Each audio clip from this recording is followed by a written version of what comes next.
What's up, ladies and gentlemen? This is the Prince YouTube PS Compulsion signing in here, aka Prince Anthony, aka the Dark Magician, for this brand new Orlando Magic Mygm 2.0 series. I gotta say, thank you guys so much for the overwhelming support that you guys showed me in the first episode, because to be honest, I really didn't expect a lot of people to like this Orlando Magic rebuild that I decided to do.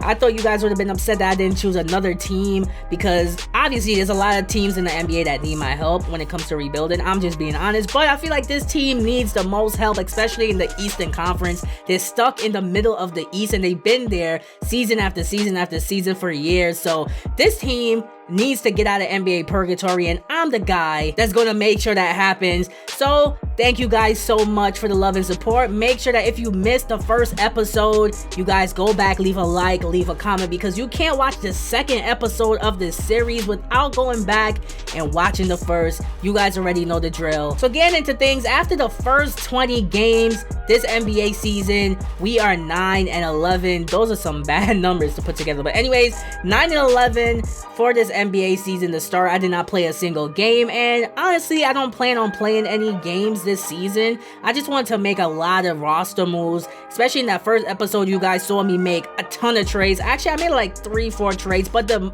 most important trade that I made was for your boy Zach LaVine, trading Evan Fournier and 2 future first rounders that didn't even belong to me anyways. I got from other teams in previous trades for Zach LaVine. We got him on the squad, and hopefully within the next few seasons, Zach LaVine helps us out, helps us get into the NBA playoffs, because this season I honestly don't expect that to happen.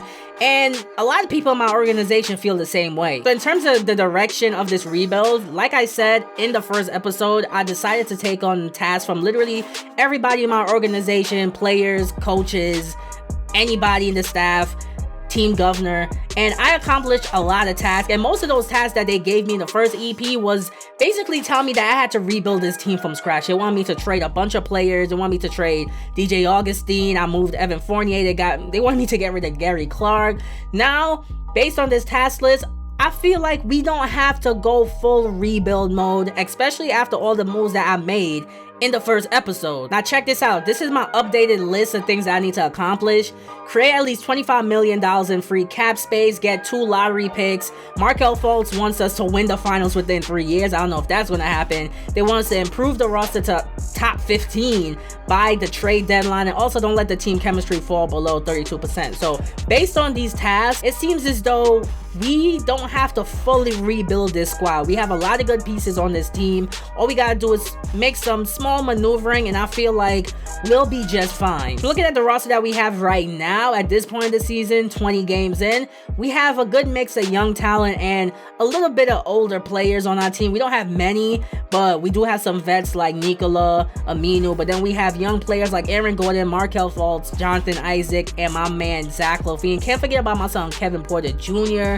So we do have a good mix of talent on this squad. So I don't know if we should be focusing towards trying to make the playoffs or not. In my opinion, I don't feel like we should, but who knows? The way Zach LaVine been playing, I think we just might have a chance to make the postseason. I mean, he only played a few games with us. He made his debut against the Indiana Pacers, but dude has been putting up some great numbers against the Toronto Raptors. Although we took an L, he dropped 44 points. He has just been going ballistic, bro. Like, the stats don't lie. And to put into perspective how well he has been playing, dude is averaging 29 points per game this season for us. One of the top 5 scorers in the entire NBA. This dude, Zach LaVine, been going crazy. Nikola is our second leading scorer on our team. And then check this out. I was not expecting this at all, but Markelle Fultz is averaging 16 points per game with our squad. So looking at how he's been doing this season, bro, he's been scoring more than 10 points consistently every single game. He has been doing well. 79 overall. Looks like Markelle Fultz is coming into his own. And then that begs the question, should I trade him now while he has trade value and while he's doing good?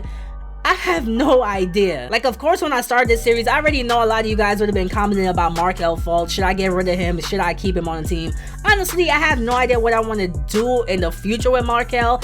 But I feel like as of right now, it would be smart of me to keep him on the team. I mean, look, he's averaging 16 points per game.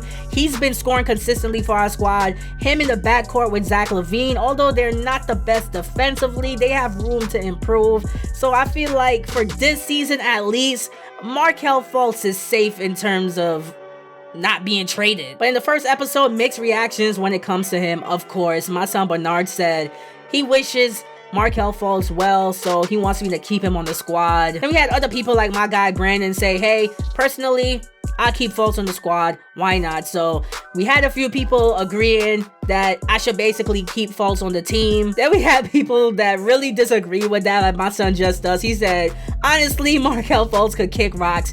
Get rid of him. Same thing for my son Darnell that thinks we should get rid of him. So I don't know. I'm leaving the future of Fultz in the hands of you guys. So leave a comment in the comment section below. Let me know what should I do with Markelle Fultz. Honestly, like I said, I want to keep him for the rest of the season, watch him develop, and then maybe trade him during the offseason. But if you guys really want me to get rid of Markelle Fultz like right now, then I'll go ahead and do so. And one more thing for you guys to consider when it comes to him. Bro is gonna want more than $20 million per year when his contract expires. His current contract is 2 years, and he already says that he wants to test free agency. So my son is already all about the money. I don't blame him, especially how things has been for him since he came into the NBA. He just wants to secure the bag and then go from there. But yeah, take that into consideration. I don't think I want to pay him that much money unless he's like at least an 85 plus overall, in my opinion. But now continuing with the season, I did have a new task from my head coach just waiting for me, and honestly I didn't want to take up another task so soon, especially after completing all of the tasks that I completed in the first episode. But I was like, you know what, I'm gonna sit down with Steve Clifford, our head coach, and see what he wants. And my dude says T. Ross is just now pulling their weight. We need to get rid of them. That came out of the blue. So I went ahead and promised to complete that goal, especially because I originally wanted to get rid of T. Ross. I didn't know that he would have sucked that bad this season, that our head coach would have came to me and told me that he wanted to get rid of him. But he does make 12 mil per year, and that's way too much for T. Ross in my opinion. Now before we find him a trade, I decided that because I leveled up, I'm going to use my skill point to unlock the skill that increases the trust gained by the GM when interacting with the staff. I'm going to need that because I'm trying to get the staff members' trust and morale up so I can unlock everything in the menu, bro. I'm tired of stuff being locked. So now looking at how T. Ross did this season, or how he has been doing this season, his stats have not been good at all, bro. Dude is a 77 overall. He is getting older, and these stats are not getting better. Like his stats are actually going down game by game, and this is unacceptable for Ross because he's basically the only other shooting guard that we have coming off the bench behind Zach LaVine. So bro, you're gonna have to put up more numbers than that if you want to stay on this squad. Well, you're not gonna stay on this squad because I'm about to trade you. So when it comes to finding a successful trade for T. Ross, I decided that I have to get 3 things. Matter of fact, I don't even have to get all 3 things. I have to get some combination of these 3 things.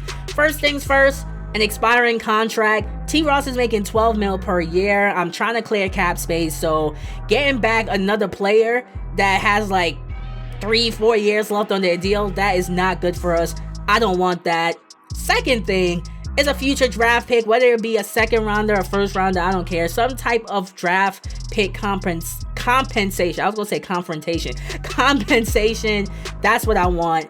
And third, a young shooting guard. If I could get a younger shooting guard that's less than 25 years old that I could develop on this squad, I feel like that would be a successful trade. Now looking through the trade finder, honestly, I didn't find any trades that are really interesting to me. I mean, I could get players like Ricky Rubio, Justice Winslow, Larry Nance Jr., but those contracts are not looking the best, and none of those trades really fit the direction my team is really going in. But then I did see a trade with the New York Knicks, and that brought to mind all the guards that they have on that squad, and they're going to want to get rid of some of those guards. And one of the guards on the Knicks roster that I'm very interested in is my son Alonzo Trier.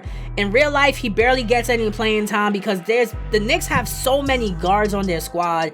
So I feel like getting a player like Zoe on the team, ISO Zoe, will be extremely beneficial to our squad, coming off the bench behind Zach LaVine. Both of them could score at will. And looking at his stats, Alonzo Trier been balling out, bro. So because Zach LaVine is our only shooting guard on the roster, we have to get back some tool guards. And I'm making this trade. I'm trading for Alonzo Trier and Wayne Ellington. Both of them on 1-year deals, expiring contracts. We check that box off the checklist, and on top of that, I get a young shooting guard in Alonzo Trier to come off the bench behind Zach LaVine. Both of them could score at will, like I said, and I'm giving up T. Ross, Williams, and a future first rounder that I got from the Los Angeles Clippers. I wasn't going to use that pick anyway, so went ahead and sent it to the Knicks. The trade is beneficial for both squads. The Knicks are getting back a good player in T. Ross, and for some reason, the Knicks are actually in the playoff picture on this Mygm 2.0 series, so they could use a player like T. Ross on their squad with RJ Barrett, Dennis Smith Jr. in that squad.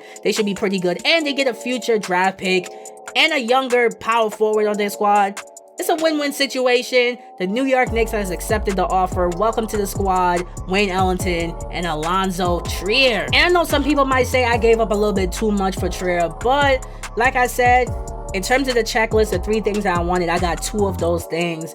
I don't mind. And coming off the bench in the second unit, we got young pieces in Alonzo Trier, Kevin Porter Jr., and my son Mo Bamba. In my opinion, that's a pretty good trio coming off the bench in terms of young talent. So after that trade for Trier, I don't think I have any more moves to make for the rest of the season. I don't know as yet. So I'm thinking about simulating all the way to the end. But for right now, to end this episode, I'm simulating this week just to see how my squad does in general. And there's one more thing that I want to focus on before I end this episode, and that's our finances. So I wanted to take this week to focus on our money because, as you guys know, Donnie Magician, all about the money, successful businessman. We're selling tickets for $39 and we're getting 100% fan attendance. In my opinion, in Orlando, beautiful Orlando, Florida, we gotta charge more money than just $39, bro. We gotta rake in some funds, especially because in terms of our profit, we are in the negative, bro. We gotta get out of the negative. So I sat down with my CFO to talk about financials, and this dude was like, listen, fan interest is low. We need to excite them somehow, get our name back in the media. I was like, you know what? That's a good task to accomplish. So I went ahead and promised to complete that goal because I didn't really pay attention to it, but our fan interest is in the 50s. That's not good. I gotta get that up to 100%. If I get that up to 100%, I could charge more for tickets. Charging more for tickets equals more money, and more money equals successful organization, bro. So I don't know how things are gonna go with this, but I raised the ticket prices from $39 to $70. In my opinion, I'm not expecting 100% fan attendance. Probably like at least 80, 85. I'm trying to estimate basically what to charge the fans. So in addition to raising the ticket prices, I decided we need to get some sponsors in Orlando as well. So I decided to sign a sponsorship with Ruffles. They're gonna help with the concession stand revenue, help increase it. That's pretty good. And we're also going to be sponsored by State Farm. I got them to agree to a deal. They're going to be sponsoring us as well. Listen, the more exposure that we got, the more fans are going to come watch us. But after our game against the Lakers, yeah, things kind of went south because we charged $70 for tickets, although our profit and literally all of our financials went up and we made more money. Our fan attendance dramatically dropped to 68%. That is not good, bro. So I said, let me just be reasonable. $50 for tickets. That's good enough, right? And good it was. Check this out. Our game against the Houston Rockets, we charged $50 for tickets. Our fan attendance went up to 97%. But I feel like I'm going to decrease the ticket price to at least 45 so we could get the attendance up to 100.